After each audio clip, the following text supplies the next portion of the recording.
y no confundir a los actores con los hechos.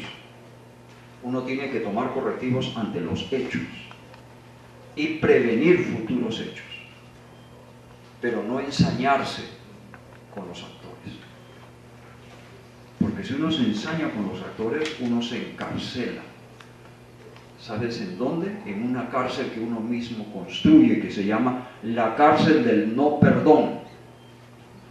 Y entonces estoy construyendo barrotes de odio a esa persona, de rechazo, de disgusto, de rencor, de venganza, hasta de miedo a esa persona.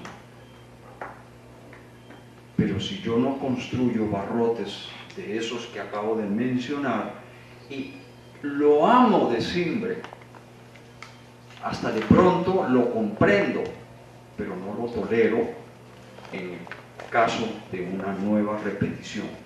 Lo perdono, pero no doy papaya. Guardo distancia si es posible, hago que el hombre quede incapacitado para volver a hacer lo que está haciendo.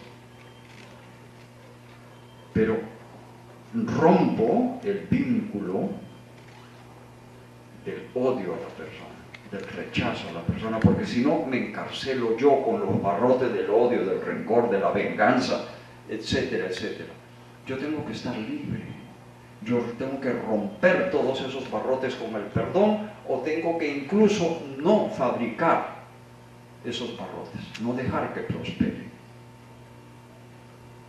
De esa manera no voy a sufrir, o voy a minimizar el sufrimiento. Entonces, todo sufrimiento impide ver la lección dolorosa por aprender. Ante cada problema externo, el ego crea automáticamente un problema interno. Ya dijimos que el dolor es un problema externo, pero el ego convierte inmediatamente un problema interno y terminamos con dos problemas, el externo y el interno. Y obviamente nuestra capacidad de respuesta se debilita, porque tiene que trabajar dos problemas a la vez. ¿Qué es mejor? Minimizar el interno para poder tener toda nuestra atención hacia el problema externo. Muy bien, entonces, dos problemas son peores que uno. Hay que evitar crear y acrecentar los internos, que se llama sufrimiento. Hay que minimizar el sufrimiento, aceptando el dolor, haciéndole frente, poniendo todo el empeño, toda su capacidad, todo el dinamismo, toda la productividad para resolver el problema externo, controlarlo, minimizarlo si es posible también. Pero antes de eso, no dejemos que ni siquiera crezca el problema interno. ¿Ok? Vamos a ver cómo lo logramos. Adelante.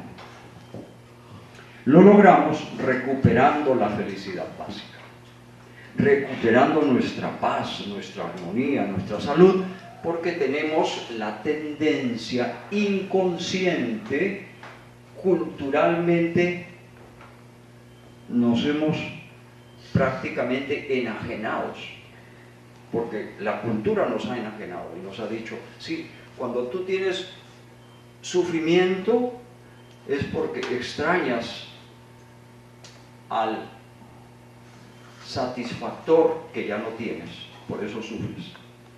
Y es normal, ay, pobrecito tú, pobrecita tú, que perdiste a tu mamá, que perdiste el trabajo, yo te consuelo, yo te ayudo. Y entonces uno se victimiza y dice, sí, ayúdame, ayúdame por favor, que necesito. ¿Por qué?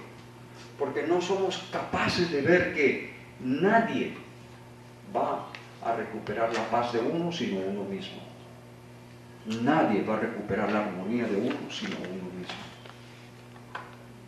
Y es uno el que tiene que hacer lo posible, ojalá con ayuda terapéutica, para recuperar la salud de uno mismo. Y mejor todavía, si uno puede prevenir la enfermedad. Y en eso es uno el que puede aprender y puede hacer mucho más que el médico. asesorado por un médico, obviamente, pero hay que prevenir. Adelante. ¿Cuáles son los ladrones de la paz y de la armonía? La autoculpa, el egoísmo, la envidia, el miedo, la preocupación, la ansiedad, la ira, el rencor, la violencia, la venganza, el odio, el desprecio y muchas más. Todos estos nos roban la paz y la armonía. Pero esto es causado muchas veces por personas. ¿Y qué debemos hacer? Ya dijimos, separemos las personas de los hechos. Y ante cada uno de estos sentimientos negativos, erradiquémoslo con un sentimiento positivo que viene de estos valores: el autoperdón, el altruismo, la admiración, la valentía, la serenidad, la ecuanimidad, la calma, el afecto, el pacifismo, el perdón, el amor, el aprecio. Si ustedes relacionan línea por línea, van a encontrar que eso tiene sentido. Serían las herramientas que el simbre le diría al ego. El ego siente lo que está en rojo y el simbre va a aportar lo que está en azul. Y obviamente esta lista no es total, es simplemente para darles una idea. Pero ante cada situación ustedes pueden desarrollar un análisis más puntual de la situación. Bueno, básicamente la idea es que el simbre tiene que disociarse del ego. Eso es un concepto bien importante. Nosotros vivimos asociados al ego, asociados en el sentido de que el que tiene el control de nuestra pantalla de conciencia es el ego. Y el simbre es como un programa de computador que está por allá, pero que no se ve en pantalla. Lo único que se ve en pantalla es el ego. ¿Qué debemos hacer? Disociarnos del ego. El simbre tiene que decirle al ego: usted es copiloto mío, yo voy a tomar control de la pantalla, yo voy a controlar la conciencia en estos casos, especialmente en estos casos, porque usted está sufriendo, yo no sufro, yo soy objetivo, yo puedo ver la realidad sin puntos ciegos, yo puedo ver la lección que me trae el dolor. Usted no, porque usted está lleno de lágrimas y con las lágrimas usted no puede ver ninguna lección. Cuando uno hace ese diálogo interno, cuando el simbre toma control del ego, allí es donde estamos disociándonos del ego. Porque vivimos asociados al ego. Toda forma de felicidad convencional resulta siendo el combustible psicológico de nuestras vidas.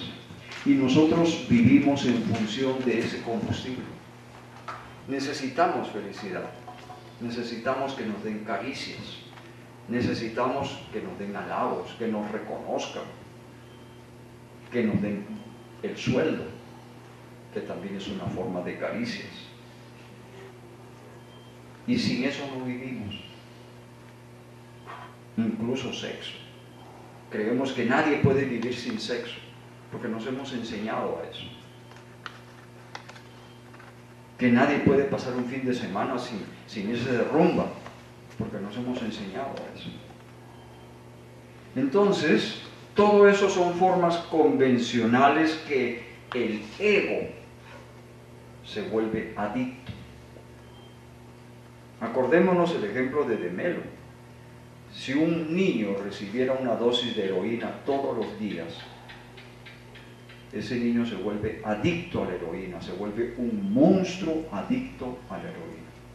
Y nosotros lo que hemos venido recibiendo son dosis de diferente tamaño todos los días de felicidad convencional.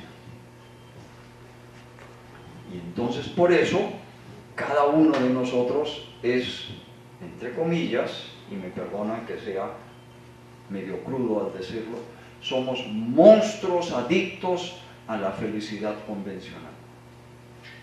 No podemos vivir sin que nos den felicidad convencional. Y creemos que el verdadero sentido de la vida es la felicidad. Eso fue la charla de la semana pasada, la felicidad convencional. Pero esto crea adicción al afecto y genera el apego. ¿Qué es el apego? Es la dependencia. Cuando uno tiene adicción, es la dependencia a la fuente que nos proporciona felicidad. Nos volvemos dependientes.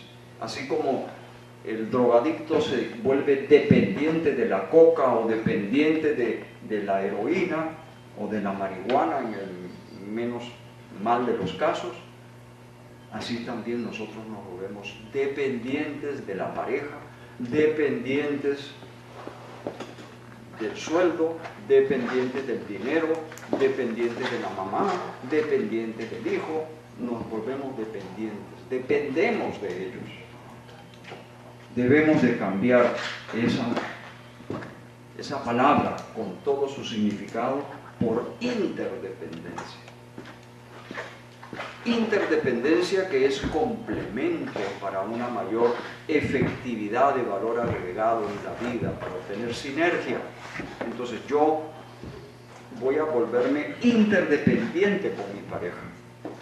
Voy a volverme interdependiente con mi amigo, con mi mamá, con mis hijos, con mis vecinos, con todos los que yo amo, quiero, pero no dependiente. Así como el sastre es interdependiente del lechero, porque el sastre no se dedica a conseguir leche, pero el lechero es interdependiente del sastre porque el lechero no sabe hacer vestidos. Y así, todos somos interdependientes. El panadero, el policía, qué sé yo, el cacharrero, el voceador de periódicos, todos tienen un oficio que nos complementa lo que hacemos. Y nosotros interdependemos de todos ellos.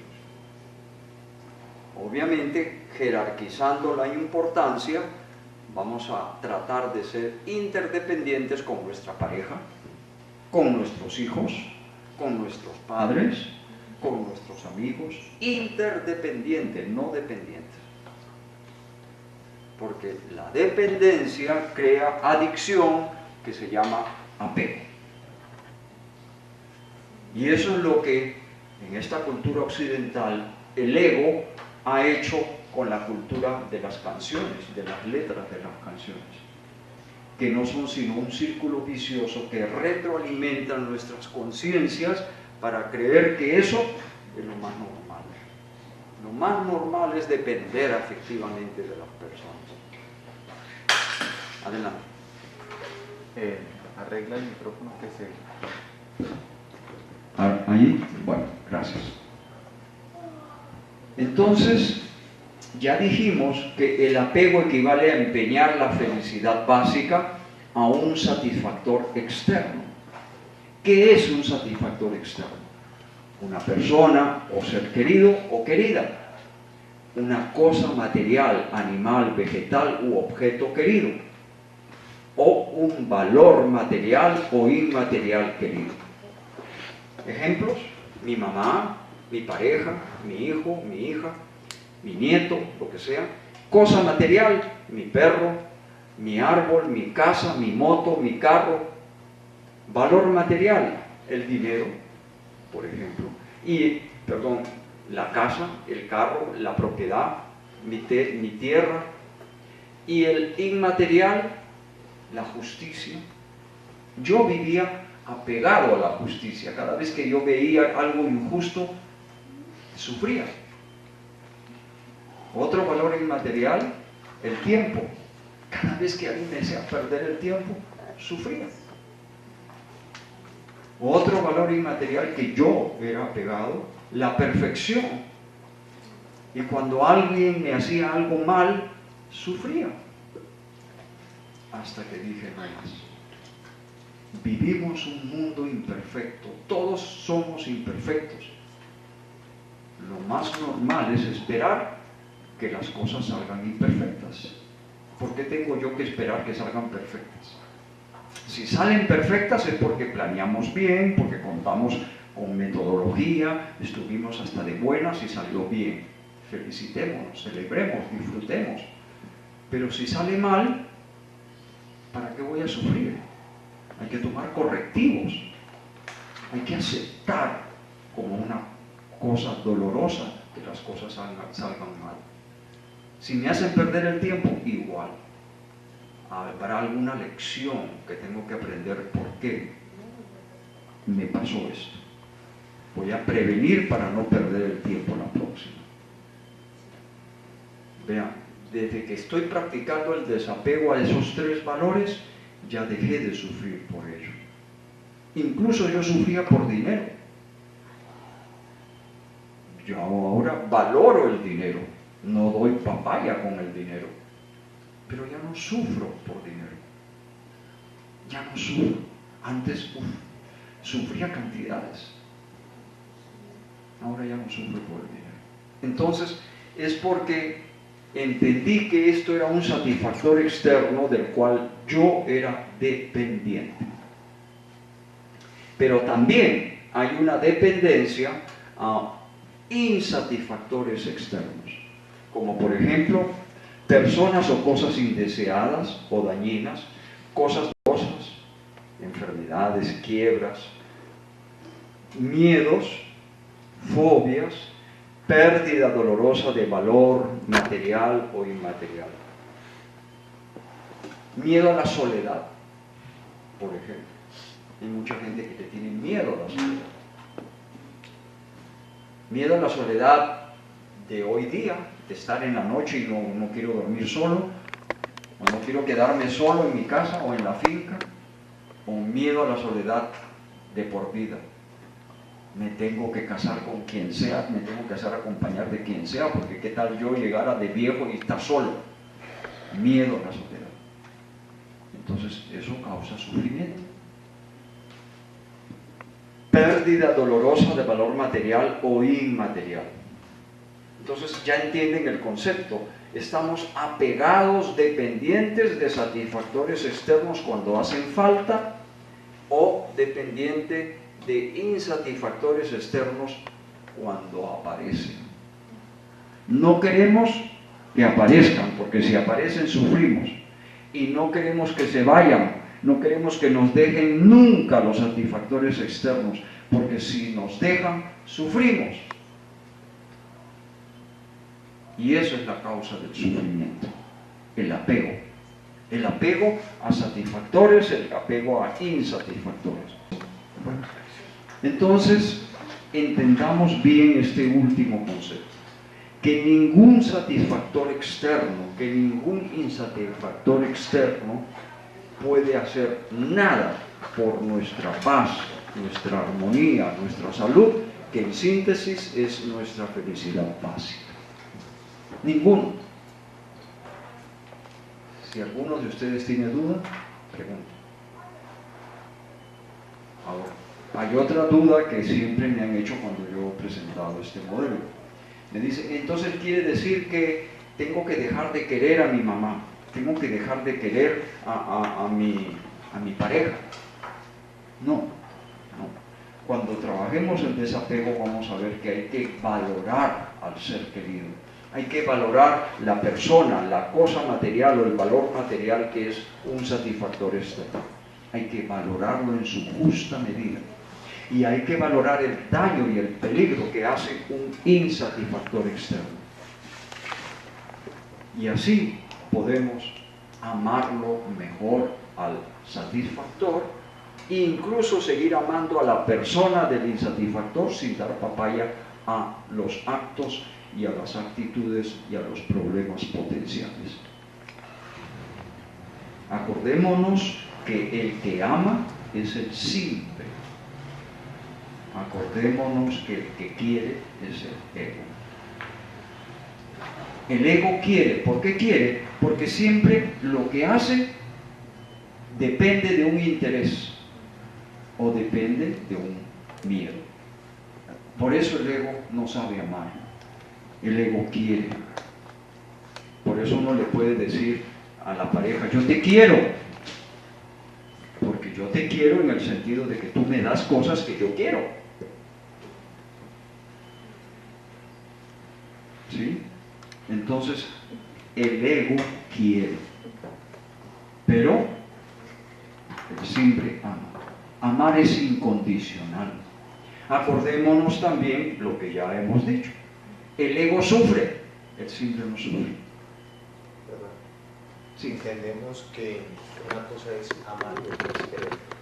Pero cuando se ama a un ser querido, ¿Cuándo se ama qué? se ama a un ser querido y se pierde, se afecta el símbolo.